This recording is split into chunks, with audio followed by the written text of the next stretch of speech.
Two brothers previously at the top of the luxury real estate market in South Florida now facing charges of running an elaborate sex trafficking ring, along with their third brother. All right, stick with me here. Tal Alexander, with his younger brother and business partner, Oren, along with Oren's twin, Alone, are charged with working together to traffic, drug, and rape women, going back to when they were just teenagers. The New York District Attorney calling their behavior heinous. The twins are also charged with multiple sexual battery counts in the state of Florida. They are due in federal court this week. They will learn whether a judge will grant them bail after big brother Tal was denied bond just this Friday. Here with us is federal defense attorney Ronald Chapman. Ronald, welcome back. Good morning. This case really absolutely disgusting. So we're talking about federal charges of sexual abuse spanning more than a decade. With all this evidence, what kind of defense are these legal teams mounting? Well, this is definitely going to be a tough case. I hear that there's almost 40 victims coming forward. There's been quite a few lawsuits. We've got state charges in Florida, but also the Southern District of New York charging. So there's a lot of legal problems mounting. In terms of defenses, this is very similar to the Diddy indictment, surprisingly. We have allegations of drugging and sexual assault, but those allegations are quite dated.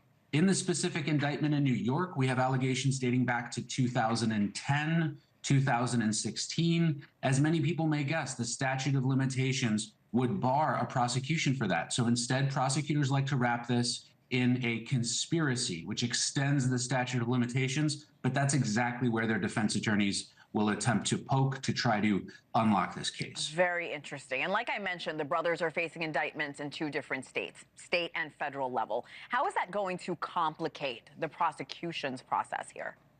And we're going to see it just like we saw it in the Trump case. We're going to have competing dates, competing hearings. These brothers were denied bond in Florida, but they will be transported up to the Southern District of New York, where it's likely those charges will take priority over almost all others. Then I would expect that if there's a conviction on federal charges, they would be transported to face state charges, and then they would have to serve both sentences if, in fact, they are sentenced. It really complicates matters, but the reality is it ensures that the state and the federal government are able to try to get justice for the alleged victims in this case. We're seeing them in court right now. We know a Florida judge granted bail for the twin brothers, Oren and Alone, on state charges. The older brother, Tal, was denied bail in relation to the federal charges. So what does that mean for the twins' prospects during their federal bail hearing that's expected this week? So federal bail hearings happen before a magistrate, but then you can appeal them to the actual federal judge in the case. And so bail was denied to the one brother by the magistrate judge, and that will be appealed to the federal judge. The other brothers are going to go before the magistrate, and they will have the ability to have an appeal. Here's the difficult part. Israel has become an issue in this case because apparently they have a history of not extraditing people who are able to flee to Israel when there's a federal prosecution ongoing. That has been a chief concern of the prosecutor, as well as the wealth and financial assets and real estate assets of all of the brothers combined. The allegations here are very serious, and while there isn't going to be any future danger to the community, that's what the magistrate pointed out, we have very real concerns that they may flee. So the defense attorneys are going to try to present a package, just like P. Diddy did as well, a package that will try to ensure that everybody sticks around for trial and there are no issues with fleeing. This indictment claims the brothers abused a range of women, yet the sex trafficking charges focus on two anonymous victims specifically. You mentioned about 40 victims here. Can you explain the reasoning behind that? This is where I have a real difficult time, and this happened in the Diddy case as well. We have some older allegations related to sexual assault, and that certainly is egregious. But when we try to say that that is some form of sex trafficking, it becomes a little bit more difficult for a prosecutor to prove.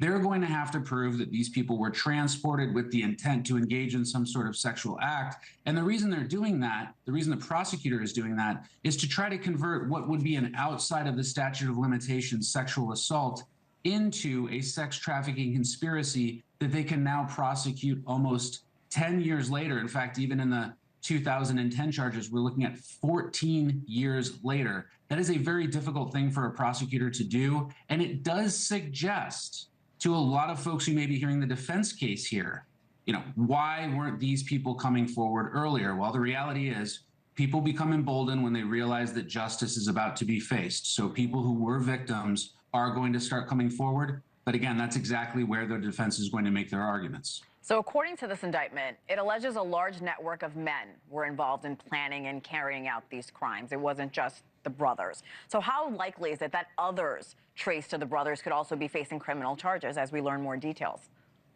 Most definitely. The allegations indicate that there were parties, that there were multiple individuals. And in these types of cases, what prosecutors will do is charge a few people and then go around and interview others. And what they will try to do is leverage the potential for charges against some of those witnesses and say, come forward and tell us exactly what happened, or we may have to include you in this indictment. And then they will start closing a ring around those people that they want to prosecute by cutting deals with other people who are involved or adding them to this indictment. There certainly will be more people added to this indictment, or even those state charges that we see in Florida. And to your point, there's a new lawsuit just filed last week against the brothers alleging sexual abuse. So we know even more women have spoken out to news outlets as the case garners attention nationwide. How likely is it, Ronald, in your opinion, that we'll see even more accusers come forward? Certainly very, very likely. But here's the difficult part for the prosecutor, and you heard it in the words that they said during the bail hearing. There are 40 potential victims that have come forward. Right. These cases need to be screened to make sure that profiteer personal injury law firms aren't coming forward trying to get a slice of what is a very, very large pie here. And that's a difficult thing for prosecutors because they will lose a lot of credibility if they bring someone forward as a potential victim where the story starts to fall apart. So they're going to be parsing through these cases and interviewing folks to find out exactly what happened. And that becomes very difficult with the age of some of these allegations. Legally, this is such a complicated case. Thank you for breaking it down for us, Ronald Chapman. I always appreciate your time and insight. Thank you. My pleasure. Thank you.